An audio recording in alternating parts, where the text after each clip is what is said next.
नमस्कार दोस्तों, स्वागत है आपका आर के क्लासेस में। दोस्तों, गांधी युग में हमारा ये तीसरा भाग है। आज इसे हम लोग कंप्लीट करेंगे।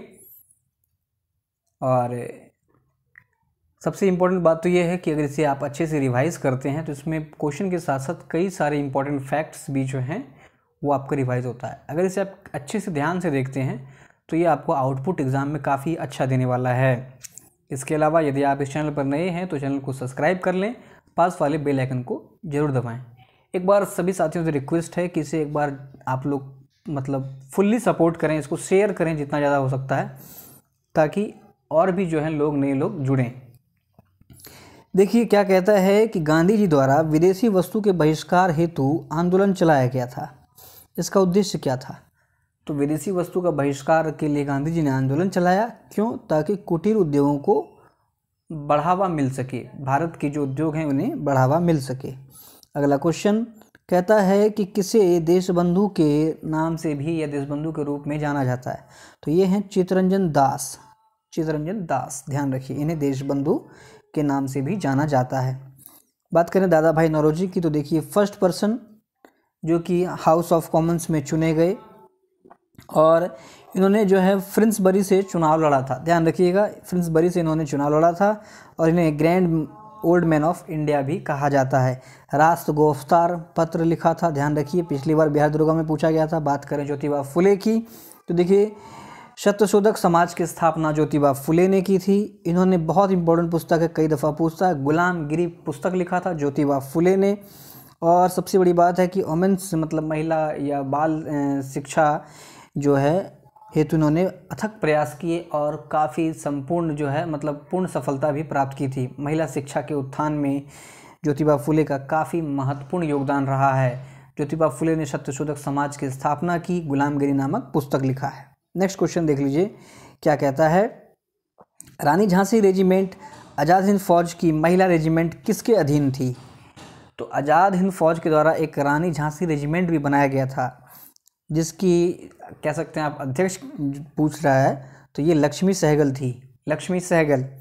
बात करें आज़ाद हिंद फौज की, तो देखिए सुभाष चंद्र बोस के द्वारा 1943 सिंगापुर में, ठीक है, इसको अगर बनाया था कैप्टन मोहन सिंह ने और इसके प्रेसिडेंट थे रास बिहारी बोस। ध्यान रखना है। आगे देख लेते हैं। त्रावणकोर में कांग्रेस ने त्रावणकोर राज्य के दीवान की निरंकुश सरकार के खिलाफ एक सविनय अवज्ञा आंदोलन शुरू किया था। किसने? तो ध्यान रखिए, ये स्टार्ट किया था सीपी रामास्वामी अय्यर ने।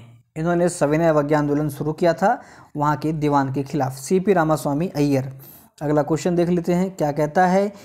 किस कांग्रेस अध्यक्ष ने क्रिप्स मिशन और लॉर्ड वेवल दोनों के साथ बातचीत की थी? तो इस समय ध्यान रखना है, कांग्रेस के अध्यक्ष थे अबुल कलाम आज़ाद। ध्यान रखिए, अबुल कलाम आज़ाद। कई दफ़ा ये नाम हम लोग आ चुका है, पढ़ चुके हैं। सबसे पहले क्या, अल हिलाल इन्होंने लिखा, इंडिया विंस फ्रीडम इनकी पुस्तक है, भारत के प्रथम शिक्षा मंत्री रह चुके हैं। नेक्स्ट देख लीजिए, गांधी इरविन समझौते पर हस्ताक्षर करने में महत्वपूर्ण भूमिका निभाई थी। किसने? तो देखिए ये महत्वपूर्ण भूमिका की बात करें तो तेज बहादुर सप्रू की महत्वपूर्ण भूमिका थी। किसमें? तो गांधी इरविन समझौते में। बात करें गांधी इरविन समझौता, तो ये 1931 ईस्वी में हुआ था। क्यों हुआ था? तो सविनय अवज्ञा आंदोलन को खत्म करने पर सहमति के लिए गांधी इरविन समझौता 1931 में हुआ था। और इसके अलावा देखिए राजनीतिक बंदी की रिहाई की मांग की गई थी महात्मा गांधी के द्वारा। बात करें तेज बहादुर सप्रू की, इस समझौते में काफ़ी महत्वपूर्ण भूमिका थी। तेज बहादुर सप्रू, बी आर अम्बेडकर ने तीनों गोलमेज सम्मेलन में भाग लिया था। इन फैक्ट को भी ध्यान में रखना है। बात करें बीएचयू की, तो देखिए इसकी स्थापना मदन मोहन मालवीय ने की थी।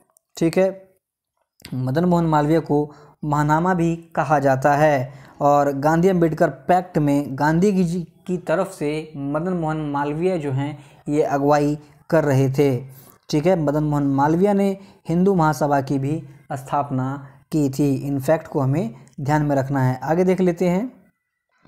नेक्स्ट क्वेश्चन देखिए क्या कहता है। सी राजगोपालाचारी योजना कब आया था? तो देखिए वेवेल योजना, क्रिप्स मिशन, कैबिनेट मिशन, ये सब से हम लोग काफ़ी नोन है और काफ़ी दिन से पढ़ रहे हैं। तो इस तरह के क्वेश्चन में कन्फ्यूजन ना हो तो ऐसे प्रश्नों को आप जरूर मार्क करके रखें। सी राजगोपालाचारी योजना, तो देखिए ये 1944 में आया था। ठीक है, बेसिकली इस योजना में क्या कहा गया था कि मुस्लिम जो हैं ये अपना एरिया बना लें लेकिन अलग ना हो। इस योजना का मुख्य सार यही था। तो ध्यान रखिए, सी राजगोपालाचारी योजना 1944, वेवेल प्लान की बात करें 1945, कैबिनेट मिशन 1946, माउंटबेटन प्लान 1947, व्यक्तिगत सत्याग्रह 1940। ठीक है, नेक्स्ट क्वेश्चन देखिए क्या कहता है, किस क्षेत्र में जो जवाहरलाल नेहरू ये पक्षधर थे लेकिन महात्मा गांधी नहीं। तो भारी औद्योगिकरण के पक्षधर की बात करें, मतलब सपोर्ट में जवाहरलाल नेहरू थे लेकिन महात्मा गांधी जो हैं इसके भारी औद्योगिकरण के सपोर्ट में नहीं थे। वे चाहते थे कुटीर उद्योगों को बढ़ावा मिले और जो है गांव से विकास स्टार्ट हो।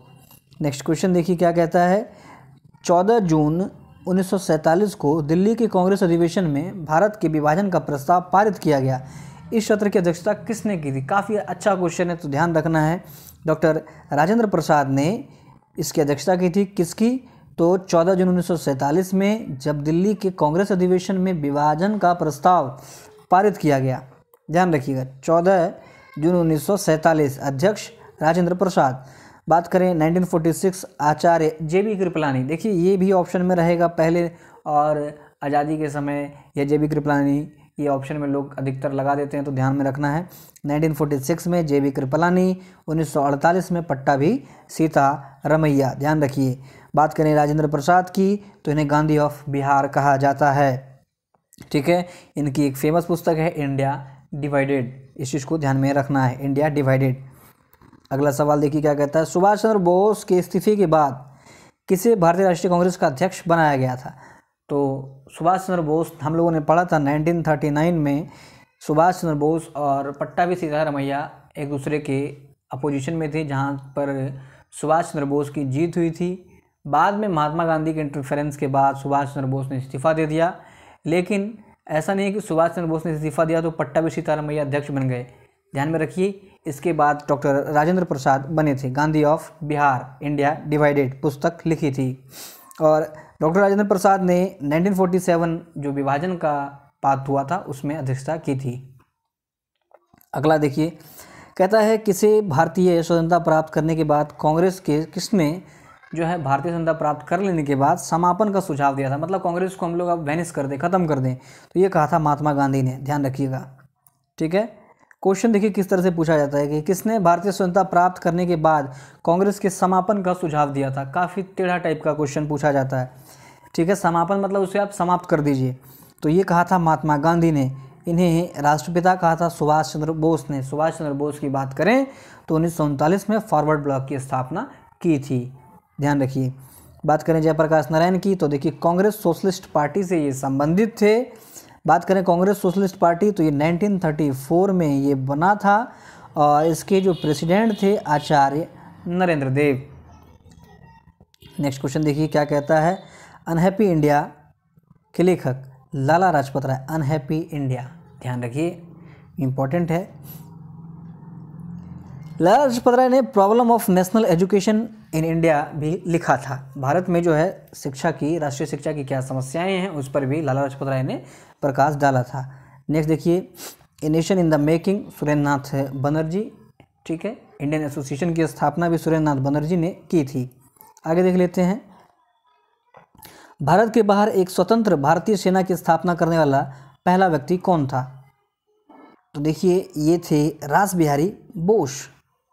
भारत के बाहर इन्होंने जो है स्वतंत्र सेना की स्थापना की थी। कम्युनिस्ट पार्टी की बात करें तो कम्युनिस्ट पार्टी ऑफ इंडिया 1925 में बना था और इसके संस्थापक जो थे MN रॉय। इम्पॉर्टेंट है। अगला सवाल देखिए, 1946 में तेभागा आंदोलन कहाँ हुआ था? तो ध्यान रखना है, तेभागा आंदोलन हुआ था बंगाल में। नेक्स्ट क्वेश्चन, किसने चटगांव शस्त्रागार का सूत्रपात किया था? तो ये किया था सूर्यसेन ने और ये घटना 1930 की है। ध्यान रखिए। अगला सवाल क्या कहता है, मॉन्टेग्यू चेम्सफोर्ड सुधार या मॉन्टेग्यू चेम्सफोर्ड रिपोर्ट की निंदा करते हुए कांग्रेस नरमपंथियों ने किस नई पार्टी का गठन किया था? तो कांग्रेस के जो नरमपंथी दल थे उनमें उन्होंने क्या किया, तो मॉन्टेग्यू चेम्सफोर्ड रिपोर्ट की निंदा की और एक अलग पार्टी इंडियन लिबरल फेडरेशन का गठन 1919 में कर दिया था। इंपॉर्टेंट क्वेश्चन है, देखिए नेक्स्ट क्वेश्चन देखिए क्या कहता है कि 1946 में गठित अंतरिम मंत्रिमंडल का नेतृत्व किसने किया था। 1946 इसमें जो अंतरिम मंत्रिमंडल है इसका नेतृत्व किया था पंडित जवाहरलाल नेहरू ने। अगला सवाल कहता है कि गांधीवादी अनुयायियों में कौन पेशे से एक शिक्षक था। तो गांधी जी के जो फॉलोअर थे उनमें जेबी कृपलानी, ठीक है, 1946 में ये अध्यक्ष भी रहे हैं, ध्यान रखिए। जेबी कृपलानी जो हैं ये पेशे से शिक्षक थे, 1946 मेरठ अधिवेशन के अध्यक्ष रहे हैं। अगला सवाल देखिए क्या कहता है, नोआखली कहाँ है। तो नोआखली जो है ये वर्तमान बांग्लादेश में है और सबसे बड़ी बात ये जब आज़ादी के समय महात्मा गांधी जी यहीं पर थे। काफ़ी यहाँ पर जो है आप कह सकते हैं मतलब सांप्रदायिक जो है दंगा काफ़ी यहाँ पर हुआ था। अगला सवाल देखिए क्या कहता है, 15 अगस्त को भारत को सत्ता हस्तांतरण करने का आधार क्या था। तो ये आधार था इसी दिन जापानी सेना ने माउंटबेटन के सामने आत्मसमर्पण किया था, ठीक है, ध्यान रखिए इस चीज़ को। अगला सवाल क्या कहता है, महात्मा गांधी को सविनय अवज्ञा की प्रेरणा कहाँ से मिली। तो देखिए महात्मा गांधी जी को सविनय अवज्ञा आंदोलन की प्रेरणा मिली थी थोरू से, ठीक है। बात करें अनटू द लास्ट, ये रस्किन ने लिखा है। Kingdom of God is with in you Tolstoy की पुस्तक है, इंपॉर्टेंट है ये सब। अनटू द लास्ट कई दफ़ा पूछा गया, kingdom of God with in you Tolstoy. Next अगला सवाल देखिए क्या कहता है, 23 फरवरी 1946 को रॉयल इंडियन नेवी के सदस्यों को किसने आत्मसमर्पण करने के लिए राजी किया था। तो ये राजी किया था वल्लभ भाई पटेल और मोहम्मद अली जिन्ना ने। रॉयल इंडियन नेवी जो थी इन्होंने बगावत कर दिया था, लेकिन बाद में वल्लभ भाई पटेल और मोहम्मद अली जिन्ना के हस्तक्षेप के बाद इन्होंने आत्मसमर्पण कर दिया था। देखिए इसमें 2 जहाज IMS तलवार और HMS हिंदुस्तान जहाज को पकड़ा गया था। IMS तलवार को मुंबई में और HMS हिंदुस्तान को कराची में पकड़ लिया गया था। नेक्स्ट क्वेश्चन देखिए क्या कहता है, आत्मसम्मान आंदोलन किसने शुरू किया था। कई दफ़ा पूछा गया है, काफ़ी कॉमन क्वेश्चन बन चुका है। तो EV रामास्वामी नायकर ने आत्मसम्मान आंदोलन चलाया था। तो ध्यान रखना है कहाँ पर, तमिलनाडु में। नेक्स्ट क्वेश्चन देखिए क्या कहता है, स्वतंत्र भारत का राष्ट्रीय ध्वज किसने डिज़ाइन किया था। तो ये किया था पिंगली वेंकैया ने। पिंगली वेंकैया ने भारत का राष्ट्रीय ध्वज डिजाइन किया था। बात करें दुर्गेश नंदिनी, आनंद मठ, वंदे मातरम, बंकिम चंद्र चटर्जी ने लिखा है। तीनों पुस्तक को ध्यान में रखिए। आनंद मठ, वंदे मातरम काफ़ी कॉमन हो चुका है। दुर्गेश नंदिनी को ध्यान में रखना है कि इसे बंकिम चंद्र चटर्जी ने ही लिखा था। बात करें Harijan, Navajivan, young India, my experiment with truth, ये सारा कृति जो है महात्मा गांधी द्वारा रचित है। नेक्स्ट क्वेश्चन देखिए क्या कहता है कि अंडमान के सेलुलर जेल की दीवार पर भारत का इतिहास किसने लिखा था। ध्यान रखिए इंपॉर्टेंट क्वेश्चन है। तो ये लिखा था वीर सावरकर ने, ठीक है। नंदलाल बोस की बात करें तो ये एक पेंटर थे, नंदलाल बोस काफ़ी प्रसिद्ध पेंटर रहे हैं। अगला सवाल, गांधी जी का पसंदीदा गीत वैष्णव जन तो किसने लिखा था। तो ये लिखा था नरसिंह मेहता ने। ध्यान रखिए काफ़ी इंपॉर्टेंट क्वेश्चन, नरसिंह मेहता ने गांधी जी का एक फेमस गीत था, पसंदीदा गीत था वैष्णव जन तो, किसने लिखा था, नरसिंह मेहता ने। अगला सवाल, बंकिम चंद्र चटर्जी ने किस वर्ष आनंद मठ लिखा था। 1882 में बंकिम चंद्र चटर्जी ने आनंद मठ को लिखा था। देखिए दुर्गेश नंदिनी भी बंकिम चंद्र चटर्जी ने ही लिखा है। और देखिए सन्यासी विद्रोह का वर्णन जो है इसमें किया गया था। अगला सवाल, गांधी ने खादी को किसका प्रतीक माना था। तो आर्थिक स्वतंत्रता का प्रतीक माना था। अगला सवाल देखिए, मुस्लिम लीग ने कब डायरेक्ट एक्शन डे घोषित किया।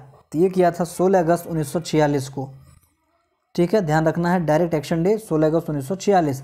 अगला सवाल कहता है, भारतीय राष्ट्रीय कांग्रेस ने 1920 में असहयोग के प्रसिद्ध प्रस्ताव को अपने किस अधिवेशन में पारित किया। बहुत इंपॉर्टेंट सवाल। तो ध्यान रखिए 1920 का जो असहयोग का प्रस्ताव था इसे कलकत्ता अधिवेशन में पारित किया गया था। इंपॉर्टेंट सवाल है। नेक्स्ट क्वेश्चन देखिए काफ़ी इंपॉर्टेंट क्वेश्चन है, न्यू जैसा लगेगा आपको। The story of integration of Indian states के लेखक कौन है।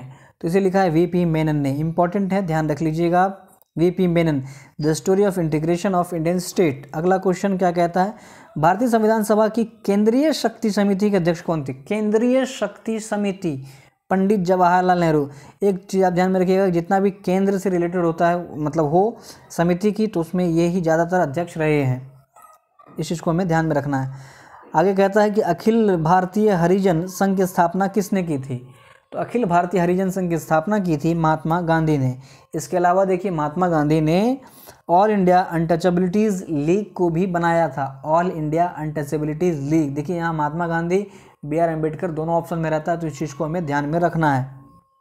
इसके अलावा देखिए महात्मा गांधी जो है इन्होंने जेल से हरिजन पत्र को लिखना शुरू किया था। नेक्स्ट क्वेश्चन देखिए, किसने 1920 के अहमदाबाद सत्र में कांग्रेस के लक्ष्य के रूप में पूर्ण स्वतंत्रता को अपनाने का प्रस्ताव रखा? बहुत इंपॉर्टेंट क्वेश्चन, आप इसको स्टार लगा सकते हैं। तो देखिए ये थे हसरत मोहानी। हसरत मोहानी इन्होंने क्या किया था? तो 1920 का जो अहमदाबाद सेशन चल रहा था उसमें कांग्रेस के लक्ष्य को पूर्ण रूप से स्वतंत्रता अपनाने का प्रस्ताव रखा था, हसरत Mohani. Next question, free India region नामक सेना किसने बनाया था? सुभाष चंद्र बोस ने 1939। फॉरवर्ड ब्लॉक ध्यान रखिए, सिंगापुर में आईएनए आईएनए को इन्होंने स्टार्ट किया। फिर लक्ष्मीबाई रेजिमेंट बनाया जिसकी अध्यक्ष जो है रानी लक्ष्मीबाई की लक्ष्मी सहगल जो महिला थी वो इसकी कमांडेंट थी। इन्होंने अंडमान का नाम बदला था, ध्यान रखना है। 1938 हरिपुरा में ये कांग्रेस के अध्यक्ष बने थे। 1939 त्रिपुरी में इन्होंने जीतने के बाद इस्तीफ़ा दे दिया था, जिसके बाद जो है राजेंद्र प्रसाद बने थे। इन फैक्ट को ध्यान में रखना है। इंडियन स्ट्रगल कहता है कि गायों के वध पर प्रतिबंध लगाना किसने कहा था? ये कहा था महात्मा गांधी ने। बात करें ये अनुच्छेद 48 में भी वर्णित है। नेक्स्ट क्वेश्चन, नौजवान भारत सभा की स्थापना किसने की थी? देखिए ये पिछले साल दरोगा में पूछा गया था। नौजवान भारत सभा की स्थापना शहीद भगत सिंह के द्वारा की गई थी और ये इन्होंने लाहौर में स्थापित किया था। नौजवान भारत सभा भगवान भगत सिंह के द्वारा की गई थी। इन्होंने देखिए सॉन्डर्स को मार दिया था, क्योंकि सॉन्डर्स के ऑर्डर के कारण ही जो है या सॉन्डर्स के प्रहार से जो लाला लाजपत राय जी का वो गंभीर हो गए थे, उनकी बाद में उनकी मृत्यु हो गई थी, इसलिए इन्होंने सॉन्डर्स को मार दिया था। बात करें भगत सिंह की, तो 1929 में असेंबली में इन्होंने बम फेंका था और इन्होंने एक बुक लिखा है वाई आई एम एथिस्ट। ध्यान रखिए इंपॉर्टेंट है, Y I am atheist, Bhagat Singh. अगला सवाल कहता है कि 1937 में बुनियादी शिक्षा के लिए गांधी जी के प्रस्तावों का समर्थन करने वाला एक शैक्षणिक सम्मेलन कहाँ आयोजित किया गया था? काफ़ी अच्छा क्वेश्चन है। तो ये जो शैक्षणिक सम्मेलन हुआ था ये हुआ था कहाँ पर? तो वर्धा में, ध्यान रखिए। नेक्स्ट क्वेश्चन, मदन मोहन मालवीय को महानामा की उपाधि किसने दी थी? तो मदन मोहन मालवीय को महानामा कहा था रविन्द्रनाथ टैगोर ने। बात करें मदन मोहन मालवीय की, तो हिंदू महासभा स्थापित किया था 1916 में, बीएचयू की स्थापना की थी, इस चीज़ को ध्यान में रखना है। गांधी अम्बेडकर पैक्ट में जो है ये महात्मा गांधी की एक तरह से कह सकते हैं आप, ये इन्होंने ही अगुवाई की थी। नेक्स्ट क्वेश्चन देखिए क्या कहता है कि किसने कहा मेरी पीठ पर चोट पहुंचाने वाला हर एक वार जो है वो ब्रिटिश साम्राज्य के ताबूत में एक कील होगा? ये कहा था लाला लाजपत राय जी ने, क्योंकि इन्होंने साइमन कमीशन का विरोध किया था। उस समय सॉन्डर्स ने इनके ऊपर लाठियों से प्रहार किया था, उस समय इन्होंने कहा था। बात करें लाला लाजपत राय की, तो देखिए पंजाब केसरी के नाम से जाने जाते हैं। इन्होंने एक बुक लिखी थी unhappy India, unhappy India. Next question देखिए क्या कहता है कि किस कांग्रेस क्षेत्र में कांग्रेस कार्यकारिणी में सविनय अवज्ञा का कार्यक्रम को मंजूरी दिया गया था? तो सविनय अवज्ञा कार्यक्रम की मंजूरी दी गई थी लाहौर अधिवेशन में। बात करें लाहौर अधिवेशन की, तो 1929 लाहौर अधिवेशन में ही पूर्ण स्वराज का लक्ष्य घोषित किया गया था। नेक्स्ट क्वेश्चन देखिए क्या कहता है, भारत में एक क्रांति होने जा रही है और हमें जल्दी यहाँ से निकलना चाहिए, यह किसने कहा था? तो ध्यान रखिए ये कहा था लॉर्ड वेवेल ने। लॉर्ड वेवेल ने इसी के काल में 1945 में शिमला कॉन्फ्रेंस हुआ था। ध्यान रखिए पूछ सकता है कि किस गवर्नर जनरल के काल में शिमला कॉन्फ्रेंस हुआ था, तो लॉर्ड वेवेल। अगला सवाल, किसने कहा भारत की आत्मा गाँवों में बसती है या रहती है? तो ये कथन था महात्मा गांधी का। नेक्स्ट क्वेश्चन, महात्मा गांधी किसके लेखन से प्रभावित हुए थे? तो लियो टॉल्स्टॉय से महात्मा गांधी काफ़ी प्रभावित थे। इनकी एक पुस्तक है kingdom of God with in you. बात करें अनटू द लास्ट, ये लिखा है जॉन रस्किन ने। नेक्स्ट क्वेश्चन देखिए क्या कहता है, गांधी जी के अनुसार दुनिया का सबसे मजबूत ताकत क्या है? तो ये है जो बहादुर हैं वो अगर अहिंसा करें, बहादुरों की अहिंसा ये सबसे मजबूत ताकत है। नेक्स्ट क्वेश्चन देखिए, किस शहर में जिन्ना मीनार है? जिन्ना मीनार देखिए गुंटूर आंध्र प्रदेश में है। अगला सवाल देख लेते हैं, कहता है कि पंजाब में कृषि आंदोलन के आयोजन के लिए लाला लाजपत राय को किस वर्ष मांडले जेल भेजा गया था? तो वो 1907 में। अगला सवाल देखिए, कांग्रेस सोशलिस्ट पार्टी 1934 की स्थापना किसके द्वारा की गई थी? आचार्य नरेंद्र देव एवं पीसी जोशी। यहाँ ध्यान रखिएगा, आचार्य नरेंद्र देव, इन्होंने 1934 में कांग्रेस सोशलिस्ट पार्टी की स्थापना की थी। आगे देखते हैं, बात करें तेज बहादुर सप्रू का संबंध किस पार्टी से है? तो ये लिबरल पार्टी से संबंधित है। नेक्स्ट क्वेश्चन, गांधी जी ने किस ग्रंथ को अपनी माँ की संज्ञा दी थी, माँ कहा था? तो यह है भागवत गीता को। अगला सवाल, गांधी जी की रामराज की परिभाषा क्या है? तो देखिए, शुद्ध नैतिक अधिकार के आधार पर लोगों की संप्रभुता, इसे ही रामराज की संज्ञा गांधी जी ने दी थी। नेक्स्ट क्वेश्चन, गांधी जी के अनुसार सत्याग्रह का प्रमुख साधन क्या है? तो देखिए, सत्याग्रह का जो प्रमुख साधन है ये असहयोग एवं सविनय अवज्ञा प्रमुख साधन है। किसके? सत्याग्रह के। एसएससी में कई दफ़ा ये क्वेश्चन पूछा जा चुका है, बहुत बार पूछा जा चुका है, ध्यान रखना है। किसी भी एग्जाम में पूछा जा सकता है, जीएस ही होता है। ध्यान रखिए, भारतीय राष्ट्रीय सेना ने द्वितीय विश्व युद्ध में किसके खिलाफ लड़ाई लड़ी थी? तो सेकेंड वर्ल्ड वार जब हुआ था तो भारतीय सेना ग्रेट ब्रिटेन के खिलाफ ही लड़ी थी।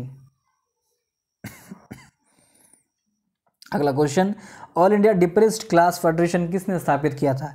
ध्यान देखिए, डिप्रेस्ड क्लास फेडरेशन स्थापित किया था बी आर अम्बेडकर ने 1920 में।